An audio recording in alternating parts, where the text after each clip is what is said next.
Hello dear students, मैं संदीप दान आपका अपने यूट्यूब चैनल पे स्वागत करता हूं। और इस वीडियो लेक्चर में मैं आप लोगों के साथ केमिकल बॉन्डिंग की एक बहुत इंपॉर्टेंट कंसेप्ट जो होती है ब्रिज बॉन्डिंग, अलग अलग कंडीशन में जो ब्रिज बॉन्डिंग होती है अलग अलग टाइप की, उस अलग अलग कंडीशन की ब्रिज बॉन्डिंग को आपके साथ डिस्कस करने जा रहा हूँ। लेकिन इसके साथ साथ मैं आप लोगों से पहले भी कई बार रिक्वेस्ट किया हूँ, अलग अलग वीडियो में फिर बोलूँगा, ठीक है। मेरे इस चैनल को ज़्यादा से ज़्यादा लाइक सब्सक्राइब करें, और अगर जितना जल्दी ये 1000 सब्सक्राइब पहुँचेगा, उतना 1000 हो जाएगा तो कम से कम मैं कुछ लाइव क्लासेस आप लोगों के साथ ले पाऊँगा। मेरा काफ़ी मन है कि आप लोगों के साथ लाइव क्लासेस लूँ, और उसके लिए 1000 एक मिनिमम रिक्वायरमेंट है, ठीक है। तो मैं उम्मीद करता हूँ आप इतना करेंगे। वाला जो केस है उसको डिस्कस करना चाहूँगा, ठीक है। ब्रिज बॉन्डिंग वाला जो केस है, तो ब्रिज बॉन्डिंग क्या होती है? एक्चुअली ब्रिज बॉन्डिंग जो होती है, हम लोग इनऑर्गेनिक में जहाँ ब्रिज बॉन्डिंग के नाम पे डिस्कशन में आते हैं, ठीक है, तो हमें दो केस स्टडी करने होते हैं। उन दो केस में जैसे पहला केस मैं आप लोगों को बताने जा रहा हूँ, दोनों केस को डिफ्रेंशिएट करना, केस 1 और केस 2, ठीक है। केस 1 केस 2 में दोनों को साथ साथ बता दे रहा हूँ। जैसे BH3 होना चाहिए था, लेकिन BH3 जो होता है वो BH3 फॉर्म में ना एग्जिस्ट करके B2H6 फॉर्म में एग्जिस्ट करता है, ठीक है। एक तरफ मेरे पास क्या है, इसी के नीचे आप लोग मान के चलो AlCl3 जो है, ये AlCl3 फॉर्म में ना एग्जिस्ट करके, मतलब AlCl3 फॉर्म में भी एग्जिस्ट करता है, लेकिन साथ ही साथ उसकी डाइमेरिक फॉर्म में भी एग्जिस्ट करता है, ठीक है। अच्छा, इसका डाइमराइजेशन और उसका डाइमराइजेशन किस तरीके से डिफरेंट है, उसी डिफरेंस को हमें समझना है, उसी डिफरेंस को हमें फील करना है, ठीक है। डिफरेंस किस बात का है कि इसका जो सराउंडिंग एटम है, ठीक है, जरा ध्यान देना, ठीक है। Surrounding atom does not has lone pair. भाई सीधी सी बात है, हाइड्रोजन एटम है तो हाइड्रोजन एटम के पास तो लोन पेयर होने से रहा, ठीक है। लेकिन इसका जो सराउंडिंग एटम है, ठीक है, surrounding atom has lone pair, surrounding atom has lone pair. तो एक्चुअली यहाँ पे जो डाइमराइजेशन होता है AlCl3 के केस में, ये किस तरीके से होता है, ठीक है। डाइमराइजेशन क्यों होता है? तो डाइमराइजेशन के पीछे एक लॉजिक तो दिया जाता है कि ऑक्टेट अगर इनकम्प्लीट है तो ऑक्टेट पूरा करने की चाहत में होता है, ठीक है, कि ऑक्टेट पूरा हो जाए तो डाइमराइजेशन हो जाए। डाइमराइजेशन के थ्रू अगर ऑक्टेट पूरा हो रहा है तो वो डाइमराइज करेगा। लेकिन ये जो कोई ज़रूरी पॉइंट नहीं है, कुछ कुछ केस ऐसे भी होते हैं जहाँ ऑक्टेट एक्सपेंड हो रहा होता है लेकिन फिर भी डाइमराइजेशन होता है, ठीक है। तो फिर भी जो मेन ड्राइविंग फोर्स होती है, ठीक है, अगर इनकम्प्लीट ऑक्टेट है तो उसमें हम अक्सर देखते हैं कि डाइमराइजेशन वगैरह होता है। अलग अलग तरीके का डाइमराइजेशन होता है, कहीं पे एटम डायरेक्टली जुड़ते हैं, ठीक है, और कहीं पे ये ब्रिज बॉन्डिंग करते हुए जुड़ते हैं। अब ये जो ब्रिज बॉन्डिंग वाला जो केस है ना, वो हम डिस्कस कर रहे हैं। उसमें दो में चीज़ों को आपको ध्यान में रखना है कि एक केस में सराउंडिंग एटम के पास कोई लोन पेयर नहीं है, और एक केस में सराउंडिंग एटम के पास आपके पास जो है लोन पेयर है, ठीक है। अब अगर एक नॉर्मल एल्यूमिनियम की बात करें तो आप सबको पता ही है कि एल्यूमिनियम के आउटरमोस्ट सेल में 3 इलेक्ट्रॉन होते हैं। तीनों को 3 क्लोरीन से अगर तीनों इलेक्ट्रॉन को अगर 3 क्लोरीन के साथ शेयर कर दिया जाए तो इस तरीके से इस एल्यूमिनियम के पास टोटल मिला के 6 इलेक्ट्रॉन हुए। 3 पहले थे, 3 और शेयरिंग से जुड़ गए, टोटल 6 इलेक्ट्रॉन हुए। अभी भी इसका ऑक्टेट इनकम्प्लीट है, ठीक है। तो अब ये अपना ऑक्टेट कंप्लीट करने के नाम पे क्या करता है, जरा उस बात को समझो, ठीक है। क्या करता है, मैं यहाँ पे उसके अकॉर्डिंग कुछ बना के दिखा दे रहा हूँ। एल्यूमिनियम, क्लोरीन, क्लोरीन और ये क्लोरीन, ठीक है। यहाँ पे मैं दूसरा AlCl3 बना रहा हूँ, एल्यूमिनियम, क्लोरीन, क्लोरीन और ये क्लोरीन। अब वही बात है, एल्यूमिनियम के पास एक वैकेंट ऑर्बिटल तो है ही है, टोटल 6 इलेक्ट्रॉन है ना, जबकि S और P में मिला के टोटल 8 इलेक्ट्रॉन आते हैं। एक इलेक्ट्रॉन पेयर यानी 2 इलेक्ट्रॉन के लिए अभी भी इसके पास एक ऑर्बिटल खाली है। अब होता क्या है कि जैसे इसके पास एक वैकेंट ऑर्बिटल है, ठीक है, वैकेंट ऑर्बिटल, तो ये जो क्लोरीन भाई साहब है, ये साइड वाले AlCl3 का जो क्लोरीन है, वो अपना लोन पेयर इसके वैकेंट ऑर्बिटल में डोनेट कर देता है। तो ऐसा करने से क्या हुआ, ऐसा करने से इस एल्यूमिनियम का या इस पार्ट का जो है ऑक्टेट कंप्लीट हुआ, ठीक है। इसी तरीके से इस एल्यूमिनियम के पास वैकेंट ऑर्बिटल है, ठीक है, और इसके पास अगर वैकेंट ऑर्बिटल है तो ये भाई साहब ये वाले जो क्लोरीन है ये अपना लोन पेयर इस वैकेंट ऑर्बिटल की तरफ डोनेट कर देता है, ठीक है। ऐसा करने से इन दोनों के बीच में एक ब्रिज, ये जो क्लोरीन है वो इन दोनों एल्यूमिनियम के बीच में ब्रिज का काम कर रहा है, या ये जो क्लोरीन है ये दोनों एल्यूमिनियम के बीच में ब्रिज का काम कर रहा है। लेकिन ये क्या हुआ है यहाँ पे कि सराउंडिंग एटम के पास लोन पेयर था और वो लोन पेयर को उसने अगले एटम के सेकंड मॉलिक्यूल के एटम में सेंट्रल एटम के साथ अपना लोन पेयर डोनेट कर दे रहा है, ठीक है। सेकंड मॉलिक्यूल के लोन पेयर को सेकंड मॉलिक्यूल के सेंट्रल एटम के वैकेंट ऑर्बिटल को अपना लोन पेयर क्या कर दे रहा है, डोनेट कर दे रहा है। प्रॉपर वर्ड सुनना, ठीक है।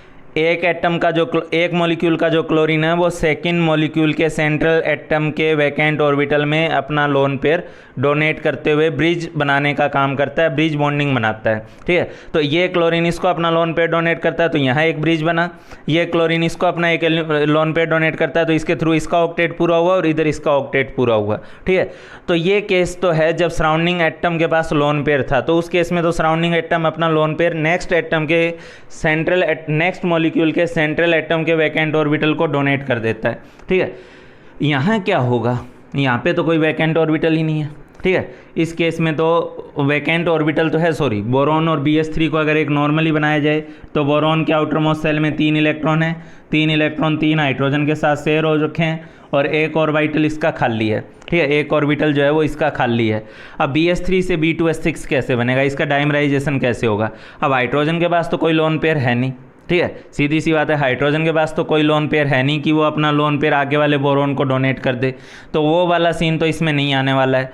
तो फिर क्या आएगा, कुछ अलग आएगा, बहुत कुछ अच्छा आएगा, कुछ अलग आएगा, कुछ नई टाइप की कंसेप्ट आएगी, ठीक है। BS3 से B2S6 का जो बनना है वो साइंटिस्ट लोग एक अलग टाइप की बॉन्डिंग के थ्रू एक्सप्लेन करते हैं, ठीक है।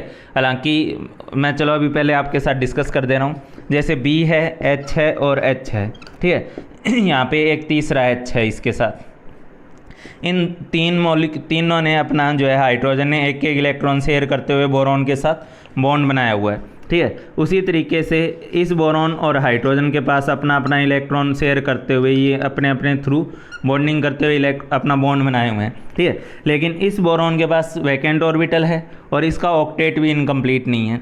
तो इसकी डाइमराइजेशन में साइंटिस्ट लोगों का वैलेंस बॉन्ड थ्योरी वाले पार्ट में साइंटिस्ट लोगों का मानना है, ठीक है, कि ये जो बोरॉन है ये अपने वैकेंट ऑर्बिटल को, ठीक है, वैकेंट ऑर्बिटल को जो ऑलरेडी ये जो 2 इलेक्ट्रॉन की शेयरिंग हो रखी है, ठीक है, जैसे ये हाइड्रोजन का s ऑर्बिटल हुआ या बोरॉन का हाइब्रिडाइज्ड ऑर्बिटल हुआ, ठीक है।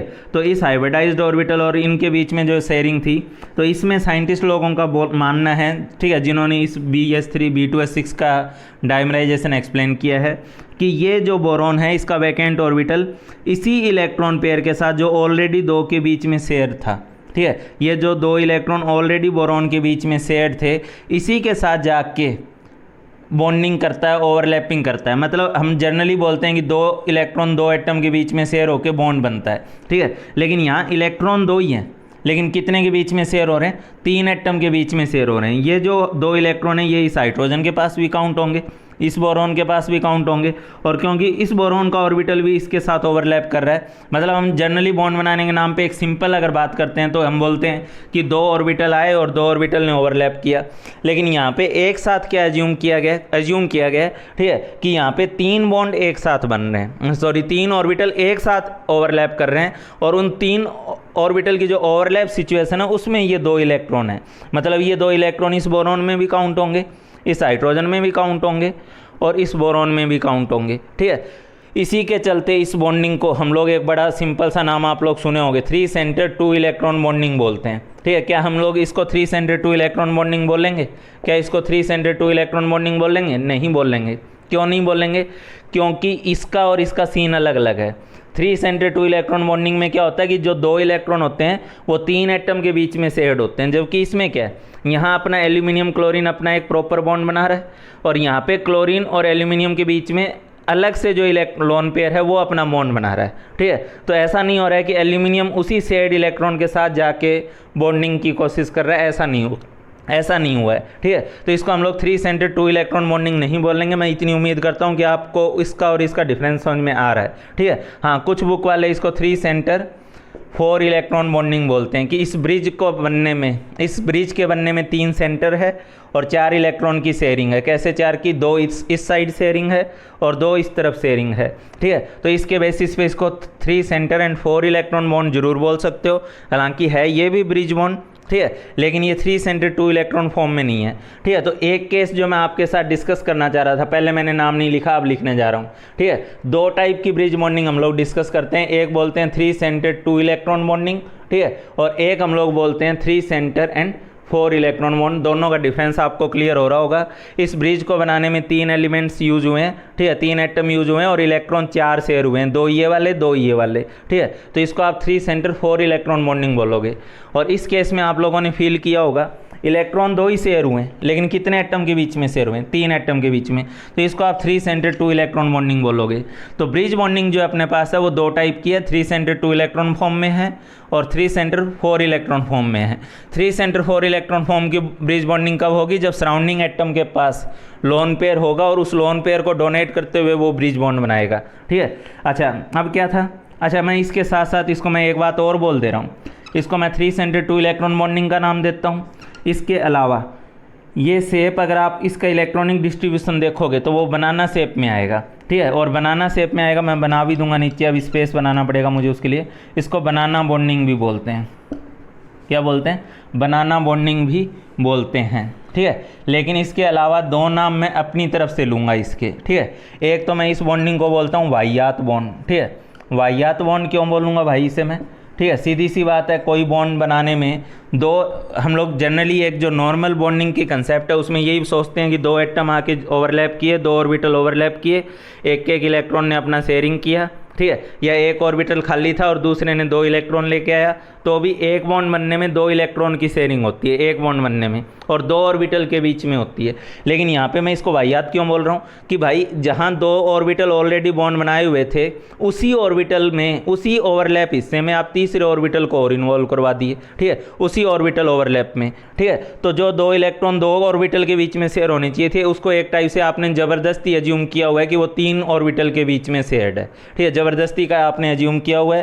हालांकि इससे चीज़ें एक्सप्लेन होती है तो हम भी मानेंगे कि हाँ ऐसा कुछ होता होगा, ठीक है। तो इस बॉन्डिंग को मैं वाह्यात बॉन्ड इसीलिए बोलता हूँ, ठीक है, क्योंकि ये नॉर्मल बॉन्ड से हटके और एक बहुत ही वाह्यात सी कंसेप्ट पे है कि 2 एटम के बीच में 2 नॉर्मल बॉन्ड बनता है, इसमें 3 एटम के बीच में 3 ऑर्बिटल के बीच में 2 इलेक्ट्रॉन की शेयरिंग हो रखी है, इसलिए मैं इसको वाह्यात बॉन्ड बोलता हूँ। और वाह्यात बॉन्ड बोलने के साथ साथ इसको मैं एक नाम और भी देता हूँ, ठीक है, इसको मैं बोलता हूँ मुँह मार बॉन्ड।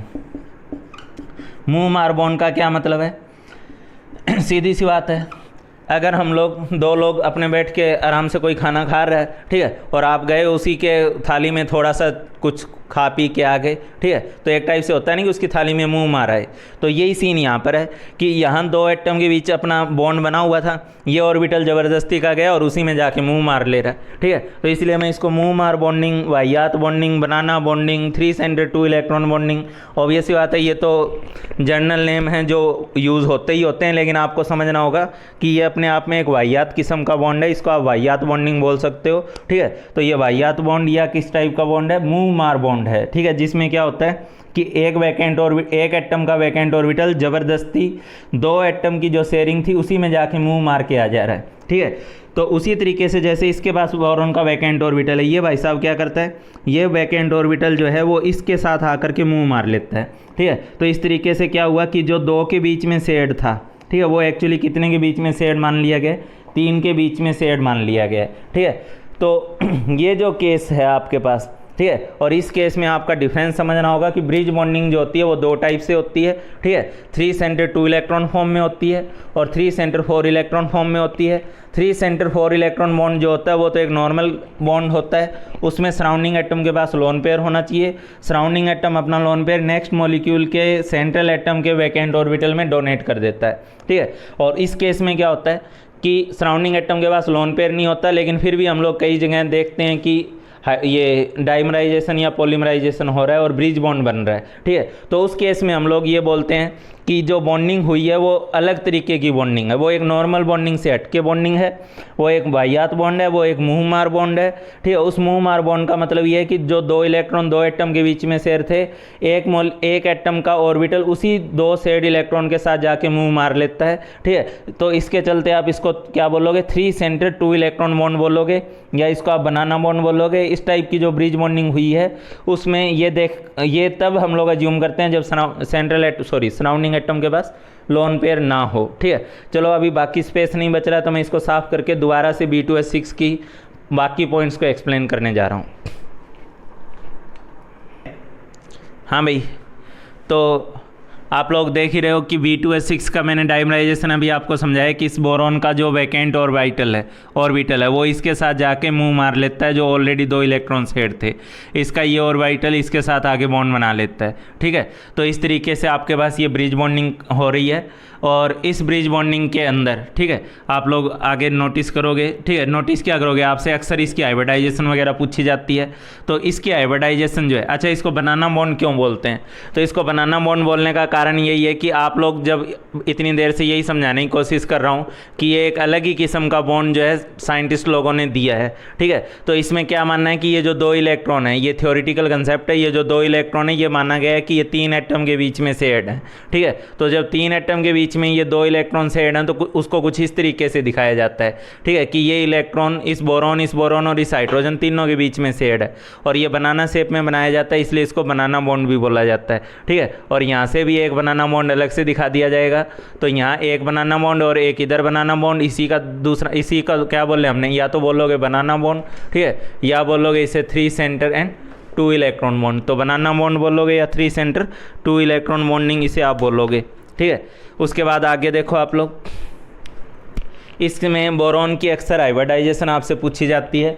तो बोरॉन की जो हाइब्रिडाइजेशन है, अभी नॉर्मली तो बोरॉन के 3 ऑर्बिटल बॉन्डिंग में पार्टिसिपेट कर रहे थे BS3 के पॉइंट ऑफ व्यू से, लेकिन इसका तो वैकेंट ऑर्बिटल भी पार्टिसिपेट कर रहा है, और वैकेंट ऑर्बिटल भी पार्टिसिपेट कर रहा है, तो इसके टोटल मिला के 4 ऑर्बिटल हाइब्रिडाइजेशन में गए हैं, और उसके बेसिस पे इसकी जो हाइब्रिडाइजेशन है वो sp3 बताई जाएगी, यानी इसके अबाउट जो ज्योमेट्री होगी वो टेट्राहेड्रल होगी, ठीक है। इसके अबाउट भी जो ज्योमेट्री होगी वो टेट्राहेड्रल होगी, ठीक है। और मैं अक्सर क्लास वगैरह में डिस्कस करता हूँ कि टेट्राहेड्रल का मतलब केवल इतना ही नहीं होता, ठीक है, कि ये 2 एटम एक प्लेन में हैं और एक एटम उसके बोर्ड के आगे है या बोर्ड के पीछे है, ठीक है। इसको आप ऐसे भी देख सकते हो कि 2 एटम अगर एक प्लेन में है तो 2 एटम उसके वर्टिकली अपोजिट प्लेन में, वर्टिकल प्लेन में है, ठीक है। 2 ऐसे लेटे हुए प्लेन में हैं तो 2 उसके खड़े हुए प्लेन में, ये भी वही टेट्राहेड्रल, ये बस हमें देखने का एंगल हमने बदल दिया। तो 2 को एक लेटे हुए प्लेन में देखोगे तो 2 को उसके वर्टिकली अपवर्ड और डाउनवर्ड प्लेन में देखोगे, ठीक है। तो यहाँ पर अगर मुझे इसको अलग तरीके से दिखाना हो, इसको प्रॉपरली दिखाना हो, तो इसको कुछ इस तरीके से दिखाया जाएगा, ठीक है। मैं इस टाइप का एक लंबा और पतला सा डायग्राम पहले खींच लेता हूँ, ठीक है। और इसके अंदर मैं जो है, जो इस प्लेन में है, पहली बात तो मैं इसमें ये फील दिलवाना चाह रहा हूँ जैसे ये बोर्ड के परपेंडिकुलर है, बोर्ड के आर पार करता हुआ है, ठीक है।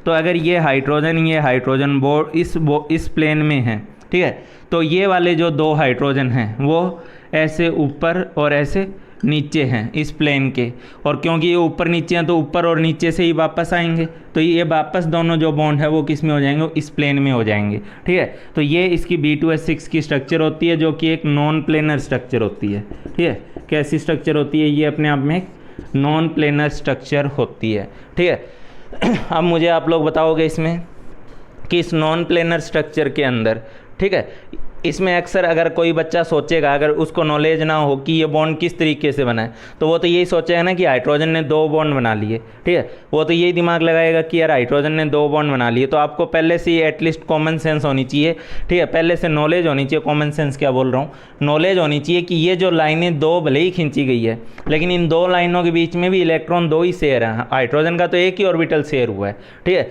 एक ही ऑर्बिटल ने शेयरिंग करी है। तो ऐसा नहीं है कि इस हाइड्रोजन के पास 4 इलेक्ट्रॉन हो गए, 1 2 इलेक्ट्रॉन इससे 2 इलेक्ट्रॉन इससे, ऐसा नहीं है इसके साथ, ठीक है। हमें अपने आप में मन में पता होना चाहिए कि इस हाइड्रोजन के पास इन 2 बॉन्ड, ये 2 लाइनों के बावजूद 2 ही इलेक्ट्रॉन है, ठीक है। ये 3 सेंटर 2 इलेक्ट्रॉन बॉन्डिंग की वजह से ब्रिज बॉन्डिंग हुई है, ठीक है। तो ये इसकी B2S6 की नॉन प्लेनर स्ट्रक्चर हो गई, ठीक है। sp3 बोरॉन की इसमें हाइब्रिडाइजेशन होती है, और इसमें दूसरा नाम मैंने इसका बता ही दिया, बनाना बॉन्ड और 3 सेंटर 2 इलेक्ट्रॉन बॉन्ड, ठीक है। तो ये B2S6 का डिस्कशन हुआ।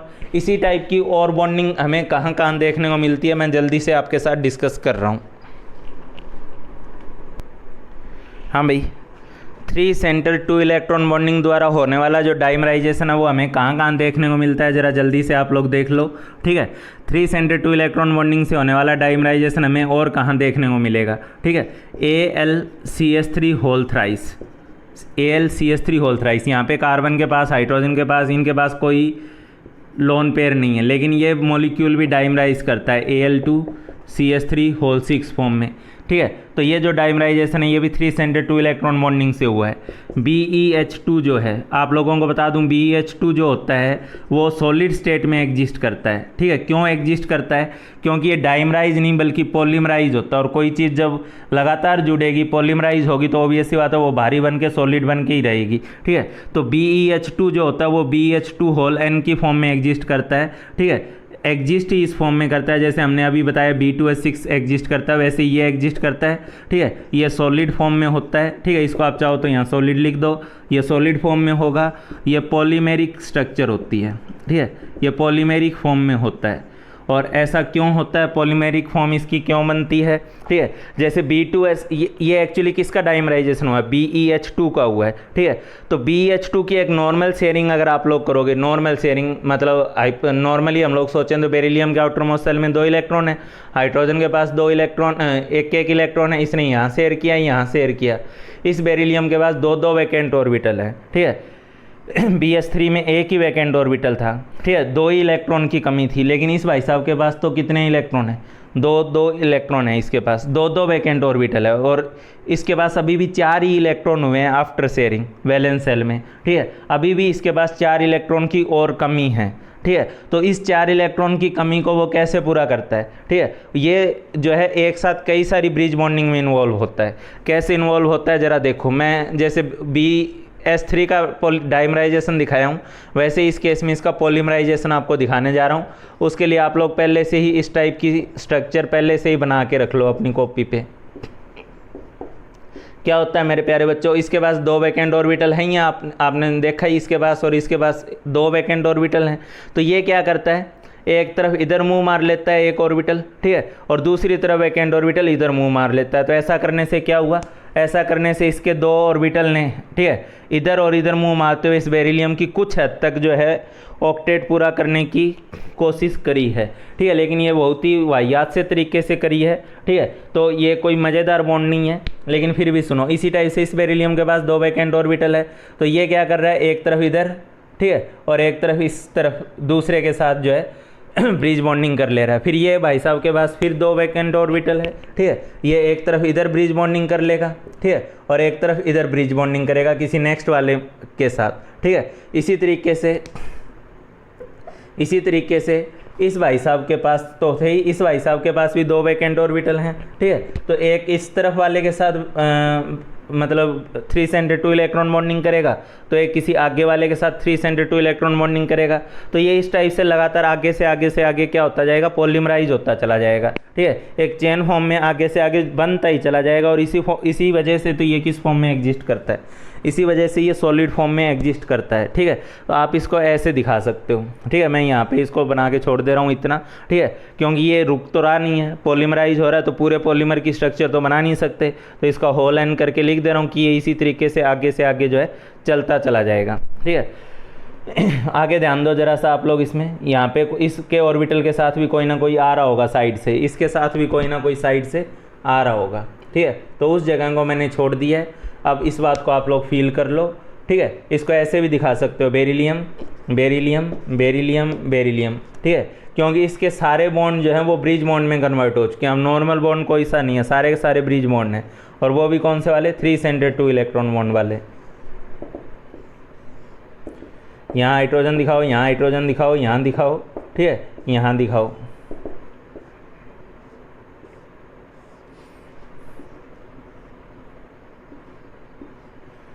ये लीजिए।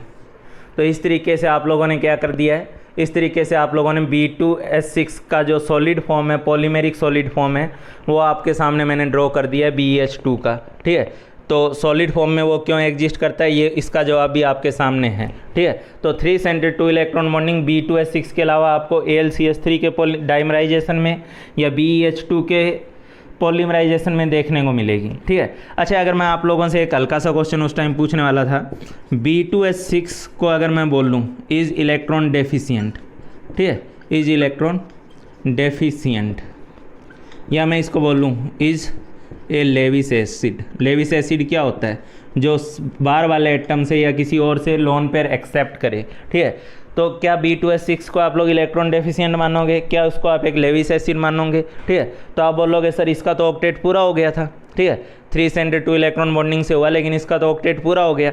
तो मैं आपको बोलना चाहूँगा कि हमने इसीलिए मैंने इस वर्ड को यूज़ किया था वाहियात बॉन्डिंग।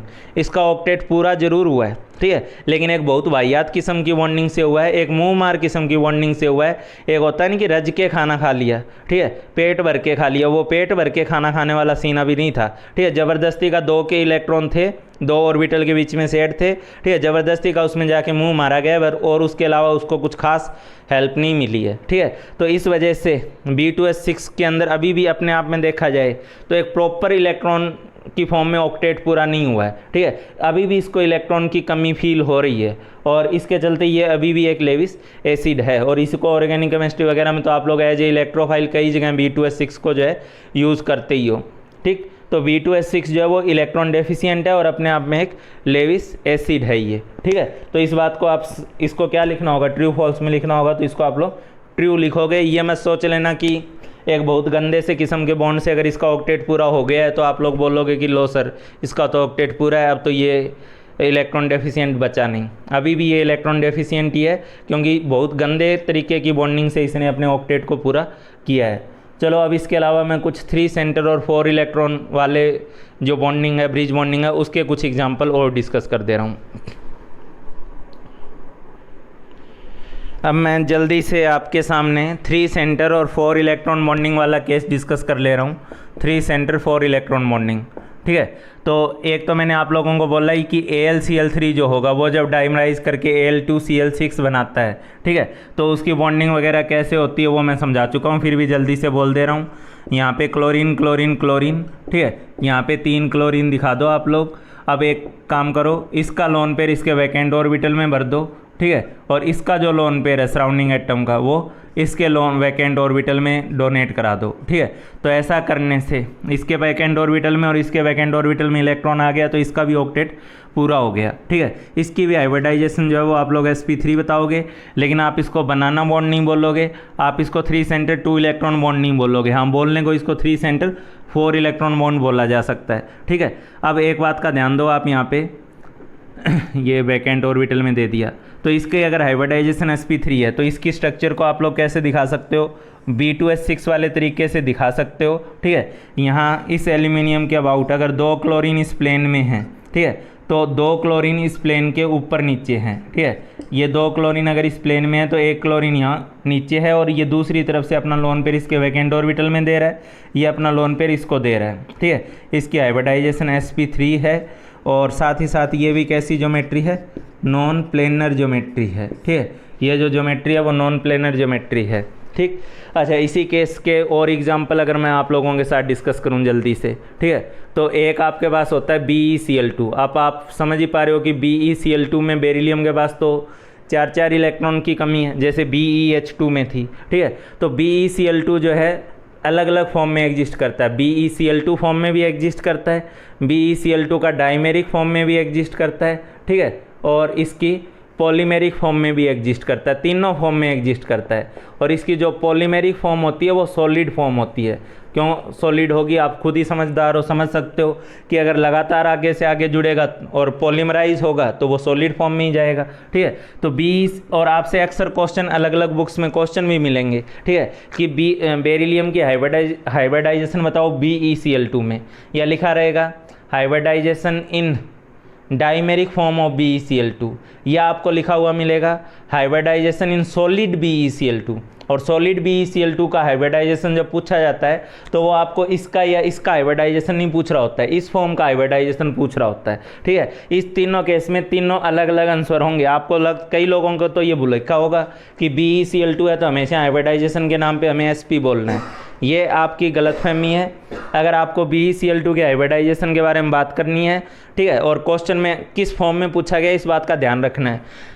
मोनोमेरिक फॉर्म में अगर हमसे बोले या नॉर्मल कुछ नहीं लिखा हुआ है और नॉर्मल बोला हुआ है, ठीक है, नॉर्मल हमसे पूछा है कि BeCl2 में हाइब्रिडाइजेशन बताओ, तब तो हम कहते हैं कि बेरिलियम के आउटर मोस्ट सेल में 2 इलेक्ट्रॉन, क्लोरीन के आउटर मोस्ट सेल में 7 इलेक्ट्रॉन, इधर 7 इलेक्ट्रॉन, ठीक है, एक यहाँ शेयर कराओ, एक यहाँ शेयर कराओ, ठीक है। इसके बॉन्ड पेयर कितने हैं? 2 है। इसके लोन पेयर कितने हैं? 0 है। ठीक है, मुझे नहीं पता कि आप हाइब्रिडाइजेशन निकालने का कौन सा तरीका यूज़ करते हो। मेरा तो सीधा सा तरीका होता है कि आप bond pair plus lone pair का सम लिख लो और वो जो सम जितना आता है, ठीक है, उसके बराबर जो ऑर्बिटल है वो हाइब्रिडाइजेशन में जाते हैं। जैसे इसका सम 2 आ गया, 2 आने का मतलब इसकी हाइब्रिडाइजेशन हो गई sp। ठीक है, अब आगे ध्यान दो, ये तो इसके मोनोमर फॉर्म में था। ठीक है, अगर मुझे इसका डाइमर फॉर्म डिस्कस करना हो तो डाइमर फॉर्म के अकॉर्डिंग मैं पहले से ही आपकी को चाहूँगा कि आप लोग मेरे अकॉर्डिंग पहले से इसमें बना लो। ठीक है, एक बेरिलियम क्लोरीन और एक क्लोरीन इधर, एक क्लोरीन इसका इधर, ठीक है, और एक क्लोरीन इसका इधर। ठीक है, अब क्या करता है ये भाई साहब अपना लोन पेयर इसके वैकेंट ऑर्बिटल में दे देता है। ये क्लोरीन भाई साहब अपना लोन पेयर इसके वैकेंट ऑर्बिटल में दे देता है। ठीक है, तो अब इस बेरिलियम के पास क्या हो गया, दो बॉन्ड पेयर तो ऑलरेडी थे, अब ये वैकेंट ऑर्बिटल भी हाइब्रिडाइजेशन में चला गया, बॉन्डिंग में चला गया। ठीक है, तो अगर ये वैकेंट ऑर्बिटल, ये वैकेंट ही ना है, ठीक है, मैं इसको नीले में दिखा दे रहा हूँ ये इसका वैकेंट ऑर्बिटल है, ये इसके वैकेंट ऑर्बिटल को दिया है, तो अब इसके कितने ऑर्बिटल हाइब्रिडाइजेशन में गए हैं? 3 गए हैं। ठीक है, और 3 गए हैं तो इसके हाइब्रिडाइजेशन के नाम पे आप लोग क्या बताओगे? sp2 बताओगे। इसीलिए तो इसको मैंने ट्राइगोनल प्लेनर जैसा लुक दिया है, दिख रहा है ना ये ट्रेंगल, ये इस बेरिलियम के अबाउट ट्रेंगल। ठीक है, तो इसकी हाइब्रिडाइजेशन अगर डाइमेरिक फॉर्म में पूछी जाएगी तो आप sp नहीं लिख के आओगे, उस कंडीशन में इसकी हाइब्रिडाइजेशन आप लोग sp2 लिख के आओगे। और अगर पॉलीमेरिक फॉर्म में पूछी जाएगी, ठीक है, पॉलीमेरिक कैसे बनेगा, उस कंडीशन में ये आगे भी जुड़ेगा, पीछे वाले से भी जुड़ेगा, दोनों तरफ जुड़ेगा, और इसी वजह से ये आगे से आगे बनता चला जाएगा।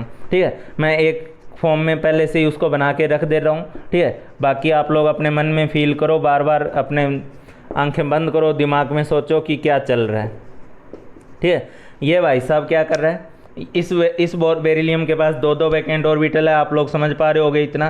ठीक है, तो ये भाई साहब अपना लोन पेयर इधर से डोनेट कर रहा है, ठीक है, और ये भाई साहब अपना लोन पेयर इधर से डोनेट कर रहा है। तो इस तरीके से ये आगे वाले से भी जुड़ रहा है और पीछे वाले से भी जुड़ रहा है। ठीक है, इसी तरीके से ये इसका वैकेंट ऑर्बिटल 2, ये इसके 2 वैकेंट ऑर्बिटल, ठीक है, ये इसके 2 वैकेंट ऑर्बिटल।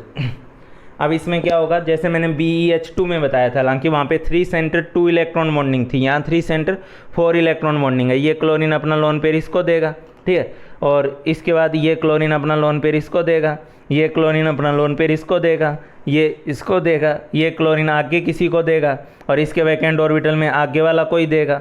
ठीक है, इसी तरीके से इसके वैकेंट ऑर्बिटल में कोई आगे वाला देगा और ये किसी और को देगा। ठीक है, तो इस तरीके से ये अब लगातार क्या हो जाएगा, आगे से आगे पॉलीमराइज हो जाएगा। ठीक है, तो पॉलीमेरिक फॉर्म होगी तो ऑब्वियस सी बात है वो सॉलिड फेज में होगी। ठीक है, और सॉलिड अगर आपसे पूछा जाए कि BeCl2 में, सॉलिड फॉर्म ऑफ BeCl2 में बेरिलियम की हाइब्रिडाइजेशन बताओ, तो आप वहाँ पे sp नहीं लिख के आओगे, sp2 नहीं लिख के आओगे। ठीक है, वहाँ पे आप लोग हाइब्रिडाइजेशन के नाम पे ये वाला केस देखोगे। अब बेरिलियम के कितने ऑर्बिटल बॉन्डिंग में गए हैं? 1 2 तो पहले से गए हुए थे, तीसरा ये हो गया, चौथा ये हो गया, दोनों वैकेंट ऑर्बिटल भी बॉन्डिंग में चले गए, 4 जा रहे हैं, इसलिए हाइब्रिडाइजेशन कौन सी है इसकी? sp3 है। तो यहाँ sp, यहाँ sp2 और यहाँ पे sp3। एक एग्जाम्पल मुझे और डिस्कस करना है आप लोगों के साथ, 3 सेंटर 4 इलेक्ट्रॉन वाला। ठीक है, इसको उतार लो, मैं हटा दे रहा हूँ।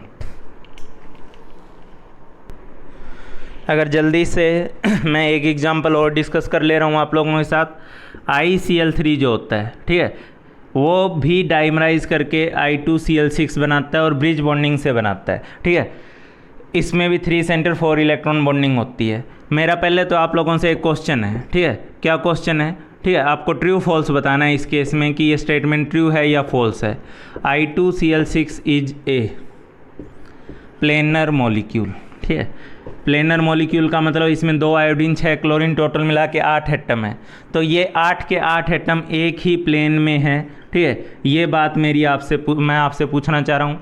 I2Cl6 is a planar molecule.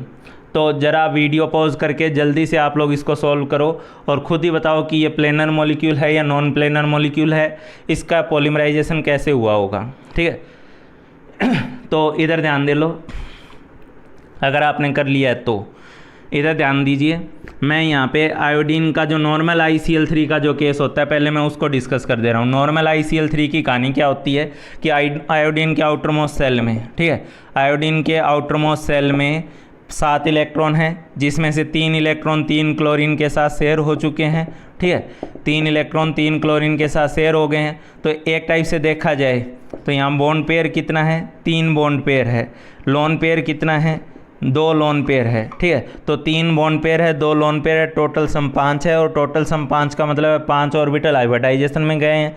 इसका मतलब sp3d हाइब्रिडाइजेशन है, 1s 3p 1d, टोटल हो गए 5। ठीक है, तो sp3d इसकी हाइब्रिडाइजेशन है ICl3 की, नॉर्मल ICl3 की। लेकिन जब ये डाइमराइज किया है तो कैसे किया होगा, मैं ऑलरेडी बता चुका हूँ कि डाइमराइजेशन में क्या हुआ होगा। आयोडीन जो है इसके पास आपको पता होना चाहिए कि वैकेंट ऑर्बिटल है। क्यों वैकेंट ऑर्बिटल है, थर्ड पीरियड या उससे आगे का जो भी एलिमेंट होता है, थर्ड पीरियड या उससे आगे का जो भी एलिमेंट होता है उसके पास वैकेंट डी ऑर्बिटल होता ही होता है। ठीक है, तो इसके पास भी वैकेंट ऑर्बिटल है। ठीक, तो उसी तरीके से डी ऑर्बिटल इसका वैकेंट है एक। उसी टाइप से यहाँ क्लोरीन, एक क्लोरीन मैंने यहाँ दिखाया, 2 इसके लोन पेयर वो वाले जो हैं वहाँ दिखाई रखे हैं। हालांकि इसके बावजूद इसके पास एक वैकेंट ऑर्बिटल भी है। ठीक है, तो इसका डाइमराइजेशन कैसे हुआ है, इसका डाइमराइजेशन ऐसे हुआ है प्यारे बच्चों की, ये जो सराउंडिंग क्लोरीन था वो अपना लोन पेयर इसके वैकेंट डी ऑर्बिटल में दे दे रहा है। ठीक है, ये जो सराउंडिंग क्लोरीन है ये अपना लोन पेयर इधर वाले के वैकेंट ऑर्बिटल में दे दे रहा है। ठीक है, तो अब अगर मैं आपसे पूछूं कि इसकी हाइब्रिडाइजेशन क्या है, ठीक है, अब अगर मैं आपसे पूछूं कि इसकी हाइब्रिडाइजेशन क्या है, ठीक है, तो आप लोग बोलोगे कि इसकी जो हाइब्रिडाइजेशन है वो sp3d2 है। ठीक है, क्यों sp3d से sp3d2 होगी, क्योंकि पहले आपके पास 1 2 3 बॉन्ड पेयर थे, 2 लोन पेयर थे, लेकिन अब इसके पास 4 बॉन्ड पेयर हो गए हैं। ये वैकेंट ऑर्बिटल भी बॉन्डिंग में चला गया, बॉन्ड पेयर में काउंट होगा। 1 2 3 4 bond pair, 2 lone pair, total sum 6। ठीक है, इस आयोडीन के अबाउट अगर बात करोगे तो बॉन्ड पेयर कितना है, 4 है, लोन पेयर कितना है, 2 है, टोटल सम कितना है, 6 है। इसकी मतलब हाइब्रिडाइजेशन sp3d2 है। ठीक है, मैं जल्दी से एक केस आपके साथ डिस्कस कर रहा हूँ। HCF4 की शेप ज्योमेट्री कैसी होती है। जिनोन के आउटर मोस्ट सेल में 8 इलेक्ट्रॉन होते हैं। ठीक है, उसमें से अलग अलग फ्लोरीन के साथ 4 इलेक्ट्रॉन अलग अलग फ्लोरीन के साथ शेयर हो जाते हैं। ठीक है, तो इसके पास बॉन्ड पेयर बताने की बात आती है तो 4 बॉन्ड पेयर हैं। ठीक है, लोन पेयर बताने की बात आती है तो 2 लोन पेयर हैं, टोटल सम 6 हैं। ठीक है, और टोटल सम अगर 6 है तो आप लोग इसकी जो हाइब्रिडाइजेशन है वो sp3d2 बताते हो। ठीक है, वही वाला केस है जो इसमें है। अच्छा, इसके बाद इसमें अगर 4 बॉन्ड पेयर और 2 लोन पेयर का जो केस होता है, ठीक है, तो HCF4 के अंदर इन 4 फ्लोरीन को यहाँ पे दिखाया जाता है एक स्क्वायर में। ठीक है, और जो 2 लोन पेयर होते हैं, ऑक्टाहेड्रल ज्योमेट्री होती है sp3d2 की, तो ऑक्टाहेड्रल ज्योमेट्री में 2 लोन पेयर ऊपर और नीचे दिखाई दिए जाएंगे। ठीक है, ऑक्टाहेड्रल क्या होता है, 4 का स्क्वायर होता है, एक ऊपर होता है एक नीचे होता है। तो फ्लोरीन तो चारों स्क्वायर में है और लोन पेयर रिपल्सन को मिनिमाइज करने के लिए उनको आमने सामने रखा जाता है। ठीक है, ताकि उनकी रिपल्सन मिनिमम हो जाए। तो इस वजह से ये कैसा होता है, HCF4 की शेप कैसी होती है, तो हम लोग बार बार बताते हैं, एग्जाम में बार बार आता है ये क्वेश्चन, स्क्वायर प्लेनर होती है इसकी शेप। ठीक है, तो इसकी शेप कैसी है, स्क्वायर प्लेनर है। ठीक, तो इसी स्क्वायर प्लेनर शेप को मैं यहाँ एक्सप्लेन कर रहा हूँ आप लोगों के सामने। ठीक है, यहाँ स्क्वायर प्लेनर है क्यों, ये जो 2 लोन पेयर होंगे ये तो ऊपर और नीचे होंगे उस स्क्वायर के। इस आयोडीन के अबाउट भी स्क्वायर प्लेनर, इसके अबाउट भी स्क्वायर प्लेनर, और इनका ओवरऑल प्लेन सेम है। इसको ऐसे दिखाया जाएगा, मैं बना के दिखा दे रहा हूँ, आप अपने आप समझ लेना। ये आयोडीन बीच वाला, ठीक है, इसके about 4 chlorine, 1 chlorine, 2 chlorine, 3 chlorine, 4 chlorine. ये चारों के चारों क्लोरीन इसी में हैं। ठीक है, कहीं अलग नहीं है। हाँ, एक लोन पेयर इसके ऊपर है, एक लोन पेयर इसके नीचे है, लेकिन वो लोन पेयर वाला ऑर्बिटल है, लेकिन एटम तो एक ही प्लेन में है। ठीक है, आगे यही क्लोरीन फिर आगे वाले आयोडीन से जुड़ रहे हैं, फिर वो और आगे 2 क्लोरीन से जुड़ रहा है, ऊपर लोन पेयर और नीचे लोन पेयर, ठीक है। तो ये जो 8 के 8 एटम्स हैं वो एक ही प्लेन में हैं, इसके 8 के 8 एटम्स जो हैं वो एक ही प्लेन में हैं, ठीक है। इसलिए इसको आप लोग क्या बोलोगे, प्लेनर, ठीक है। तो ये कैसा है, प्लेनर होता है। तो I2Cl6 is a planar molecule, true या फॉल्स, तो इसका जवाब होगा ट्रू, ठीक है। इसका जवाब आपके पास होगा ट्रू। तो इस तरीके से मैंने आप लोगों के साथ डिफरेंट केस में बनने वाली ब्रिज बॉन्डिंग, जो कि 2 टाइप से बताई जाती है, एक 3 सेंटर 2 इलेक्ट्रॉन बॉन्डिंग की फॉर्म में बताई जाती है, बनाना बॉन्डिंग, वाहियात बॉन्डिंग, मूव मार बॉन्डिंग। एक मैंने आप लोगों के साथ डिस्कस किया 3 सेंटर 4 इलेक्ट्रॉन बॉन्डिंग, वो कब होती है, जब सराउंडिंग एटम के पास लोन पेयर होता है और सेंट्रल एटम के पास वैकेंट ऑर्बिटल होता है, और उसको यूज़ करते हुए वो डाइमराइज करते हैं या पॉलीमराइज करते हैं, ठीक है। तो ये I2Cl6 का केस हो गया। चलो इसके बाद कुछ और देखते हैं।